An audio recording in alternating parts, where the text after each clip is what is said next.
The body of a U.S. Capitol Police officer killed in an attack on the Capitol earlier this month is lying in honor at the Rotunda. Officer William Billy Evans served on the force for 18 years.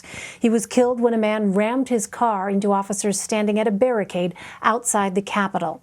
The president, members of Congress, and Capitol Police gathered for a ceremony at the Capitol Tuesday.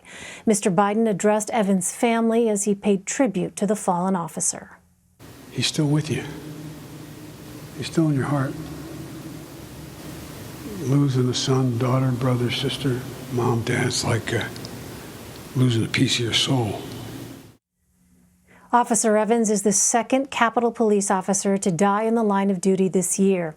His death sparked national debate over fencing and security outside of the U.S. Capitol. According to new reporting, Vice President Mike Pence pleaded with the Pentagon to assert control during January's Capitol insurrection. The Associated Press reports Mr. Pence called the acting defense secretary from a secure room, demanding he, quote, clear the Capitol.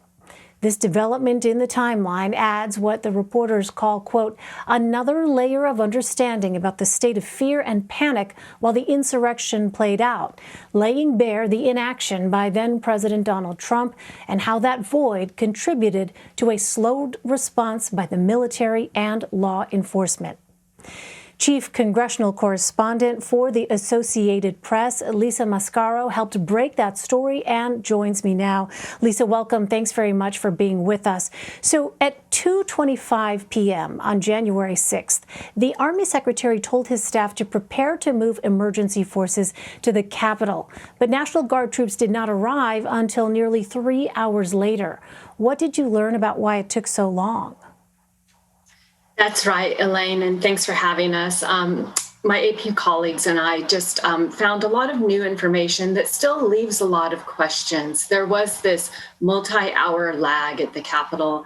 And of course, that day, there was just a lot of mayhem breaking out. There were hundreds, if not thousands of people around the Capitol, several hundred, 800, we learned, made their way inside. These were the pro-Trump supporters who came and basically launched, a riot, a sort of siege of the Capitol.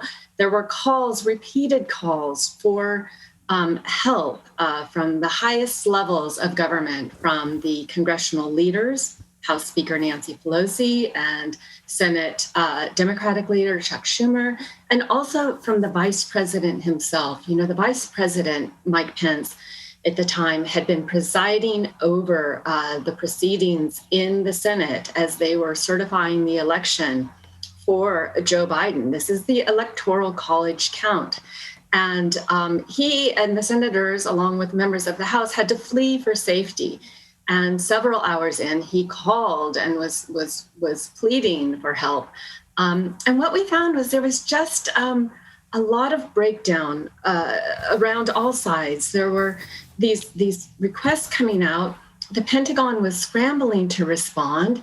They didn't want to show too much show of force, yet it did take several hours for the National Guard to arrive, and then several hours more for them to secure the building.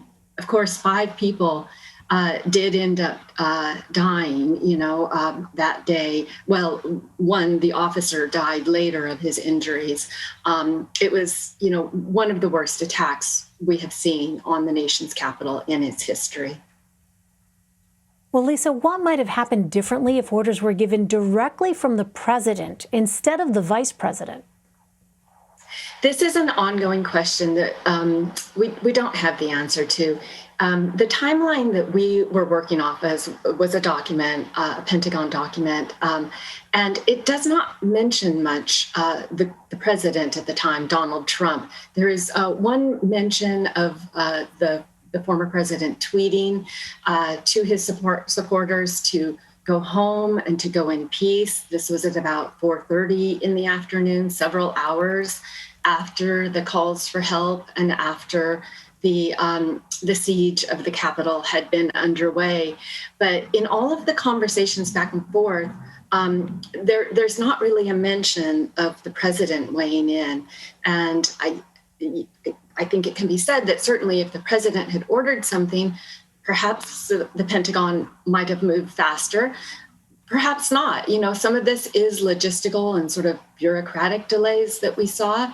And some of it was the scramble just to understand the scope of the violence, the scope of the problem, and the best way to respond. I will say, my colleagues reported, as well, that the Pentagon, had come under a lot of concern and sort of scrutiny earlier the previous year during the summer of the Black Lives Matter protests, especially here in Washington. And there was a reluctance to show a big turnout of military force, National Guard force. And there was some sense that was part of it as well.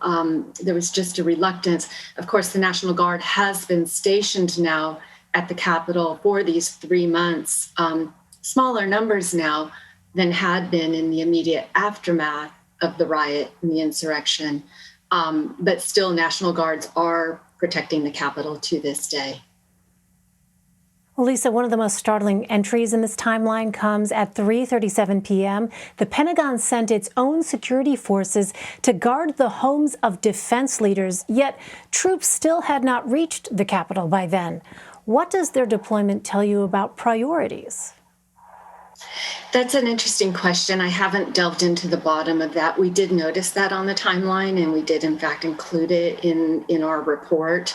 I think some of that is probably routine to make sure the leaders, the military brass of the country is secure. But it does show the uncertainty and just sort of the failure to understand how devastating this attack had been. There had been previous reporting that we and others have done about some of the intelligence that was coming in about the size and scope of the attack. But yet it seems the officials responding.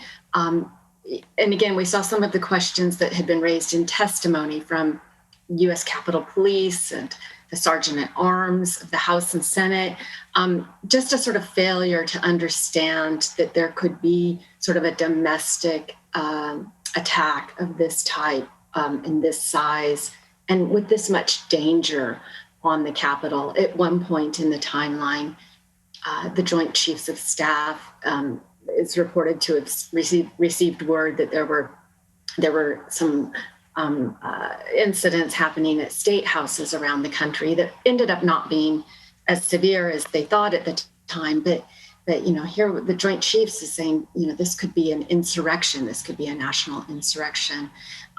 Certainly that didn't happen, but it just sort of shows the extent to which there was just a lot of confusion over what could happen and, in fact, what did happen. Yeah, and still so many open questions today. AP Chief Congressional Correspondent Lisa Mascaro. Lisa, thank you very much. You're welcome. Thank you for having me.